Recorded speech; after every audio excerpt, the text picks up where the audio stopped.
लेकर आए हैं जिसका नाम है संधि। तो फ्रेंड्स आज हम संधि का एक ट्रिक बताएंगे। जैसा कि आपने यूट्यूब प्रोफाइल पर देख ही लिया होगा कि कौन सा ट्रिक है, उसी को देखकर आप वीडियो पर आए हैं। तो फ्रेंड्स मैं उसी ट्रिक के माध्यम से आपको संधि पर पढ़ाऊँगा और ऐसे पढ़ाऊँगा जैसे आप किसी भी एग्ज़ाम में, चाहे वो एसएससी हो, मैट्रिक जो एग्ज़ाम पढ़ने वाला है, इंटरमीडिएट का एग्ज़ाम हो, जीडीएस हो, आप किसी भी एग्ज़ाम में संधि से संबंधित अगर क्वेश्चन आएगा तो आप देखते ही देखते आंसर लगा देंगे। आपको ज़्यादा इसमें रटने की आवश्यकता नहीं है। आप कॉपी पेन से लिख इसको चाहें तो लिख सकते हैं और चाहे तो नहीं लिख सकते हैं, आपको ऐसे ही याद हो जाएगा सब। तो फ्रेंड्स चलिए आज का वीडियो स्टार्ट करते हैं। तो वीडियो में शुरू से लेकर लास्ट तक बने रहिएगा।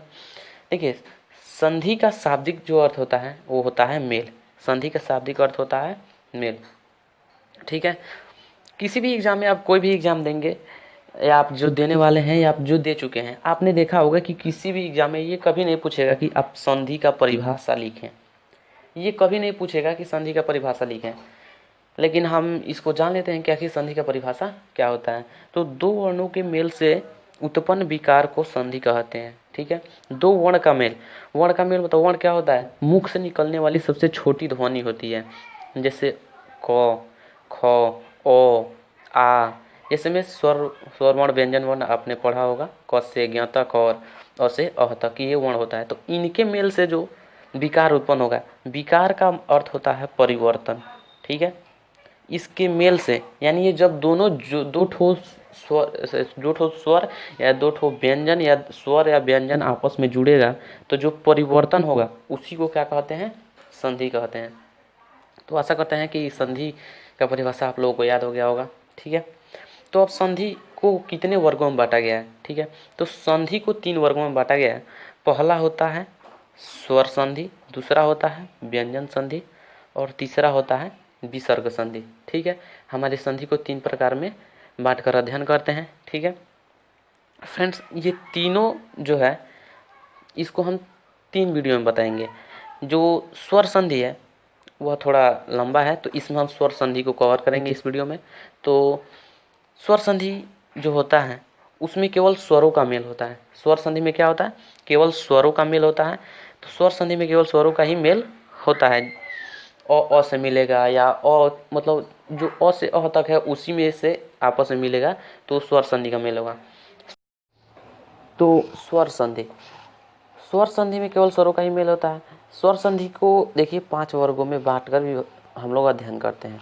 स्वर संधि के भी मतलब 5 भेद होते हैं। देखिए जो पहला है वह है दीर्घ संधि। पहला है दीर्घ संधि, दूसरा है गुण संधि, तीसरा है यण संधि, चौथा है अयादि संधि और पांचवा है वृद्धि संधि, ठीक है। ये पांचों आपको याद ऐसे तो नहीं होगा। देखिए हम इसका ट्रिक बता रहे हैं कैसे याद हो जाएगा, उसके बाद हम कुछ ट्रिक बनाए हैं संधि का, वो आपको बताते हैं जो आपने यूट्यूब प्रोफाइल पर देखा है। दीर्घ किससे शुरू होगा? डी से। गुण किससे शुरू होगा? जी से। यण किससे शुरू होगा? वाई से। अयादि किससे शुरू होगा? ए से। वृद्धि किससे शुरू होगा? बी से। तो इसको याद करने का ट्रिक क्या है जो आपने प्रोफाइल पर देखा है? डियर गौरी,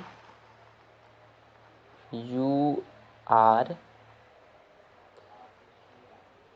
ब्यूटीफुल, ठीक है। तो इसको हम कैसे याद करेंगे? आपको ये लाइन अगर याद हो जाएगा तो ये भी याद हो जाएगा। पहला क्या है? दीर्घ, तो ये भी डी से शुरू हो रहा है। डियर से डी या शुरू हो रहा है तो ये भी डी है, दीर्घ।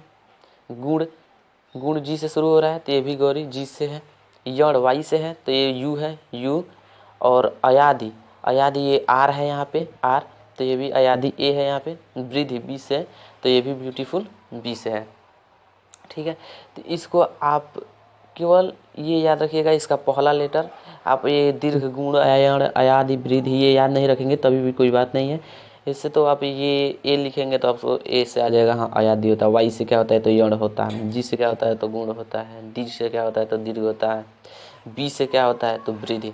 ये आपको ऐसे याद आ जाएगा, ठीक है। अब देखिए हम एक एक करके आपको इस समझाते हैं।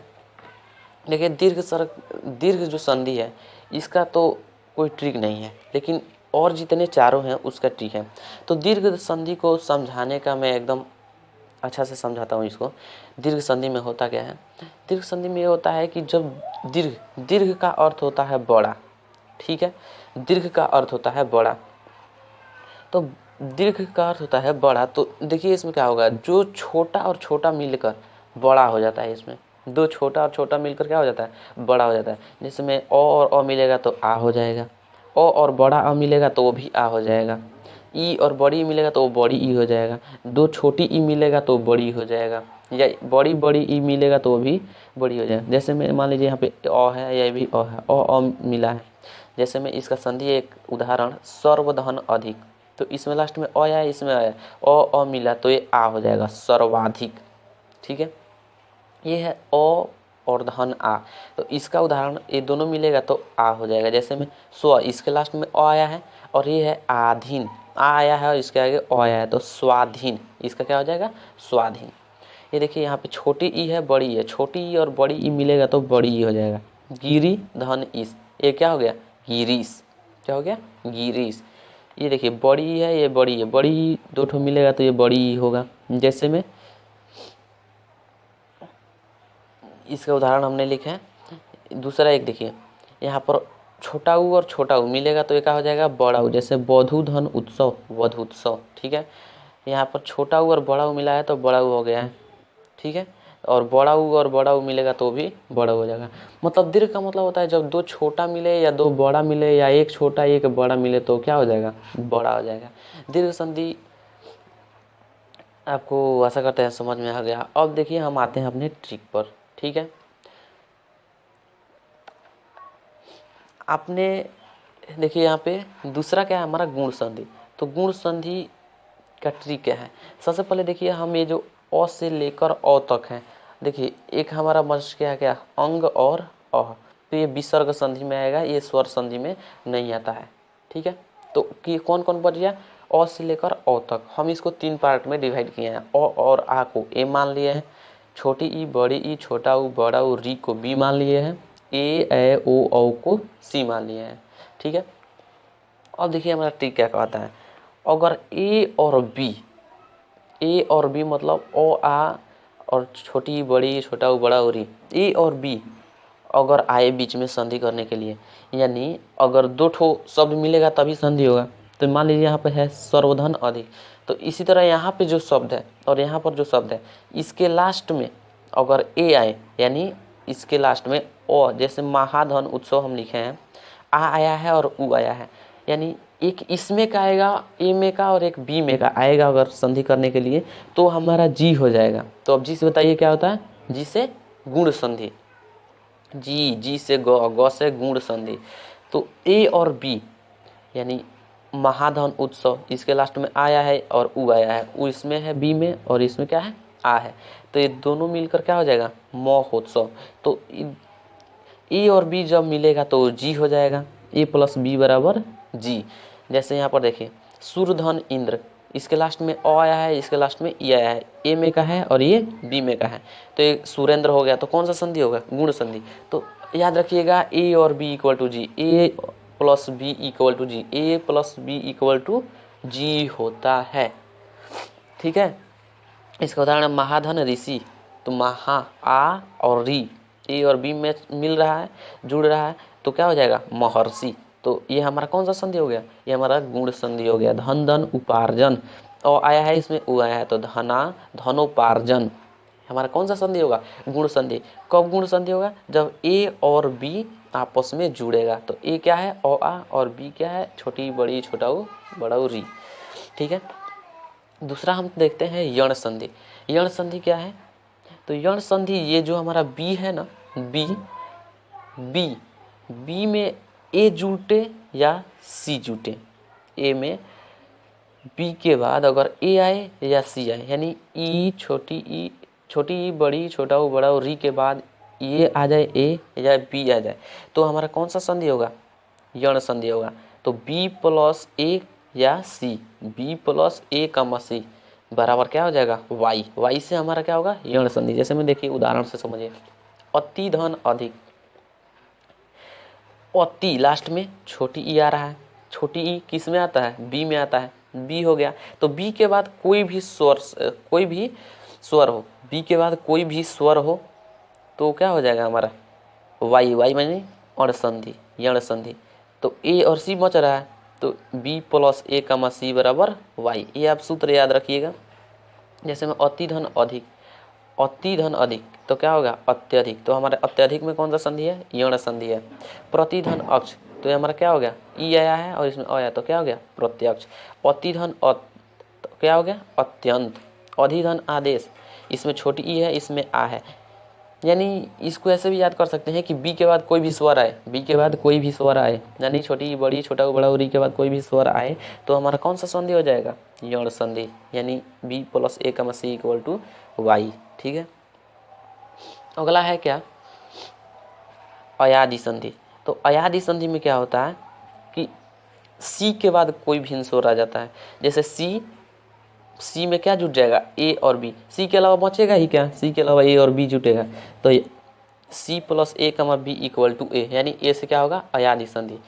जैसे सी में क्या क्या होगा, ए ओ, यानी पहला जो शब्द होगा उसमें ए आएगा, नहीं तो ए आएगा, नहीं तो ओ आएगा, नहीं तो औ आएगा। जैसे पौ आया है सी में, तो पौ धन इसके बाद से कोई भी स्वर संधि हो, स्वर हो तो हमारा कौन सा संधि हो जाएगा अयादि संधि। जैसे पौ धन अक पावक, नय धन अक नायक, पौ धन अन पावन, भो धन वन भावन। ठीक है, ऐसे अयादि संधि होता है। सी धन A comma B equal to A, से अयादि संधि। ठीक है, अगला बी है हमारा A plus C equal to B. A plus C यानी अगर ए यानी ओ आ के बाद सी आए, ए ओ, अभी आपने पढ़ा क्या होता है ए प्लस बी, ए के बाद बी आए तो ए के बाद सी भी तो आएगा, तो ए के बाद अगर सी आएगा तो हमारा कौन सा संधि हो जाएगा, A plus C equal to B, A plus C equal to B. जैसे महाधन ऐश्वर्य महेश्वर, जैसे आ आया है उसके बाद से ए आया है, तो ये जो आ है वो ए का है और जो ए है वो सी में का है, तो महाधन ऐश्वर्य महेश्वर्य। वन इसमें लास्ट में आया है, इसमें ओ आया है, तो वन धन औषधि वनौषधि। ठीक है, वनौषधि।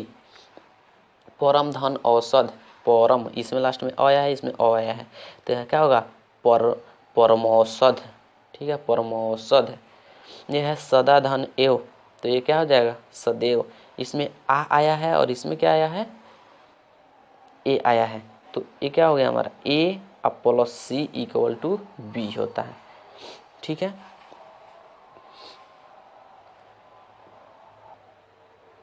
तो फ्रेंड्स आशा करते हैं वीडियो आपको अच्छा लगा। वीडियो अच्छा लगा तो अपने दोस्तों के साथ शेयर करें, क्योंकि एग्जाम पढ़ने वाला है, इसमें सबको हेल्प मिलेगी, कुछ ना कुछ तो हेल्प ज़रूर मिलेगी। और वीडियो अच्छा लगा तो लाइक भी कर दें, और चैनल पर नए तो चैनल को सब्सक्राइब करके बेल आइकन को प्रेस कर दें, ताकि हम और भी नए नए टॉपिक पर वीडियो बनाएं। और व्यंजन संधि का वीडियो हम बहुत जल्दी अपलोड करने वाले हैं। तब तक के लिए जय हिंद, जय भारत।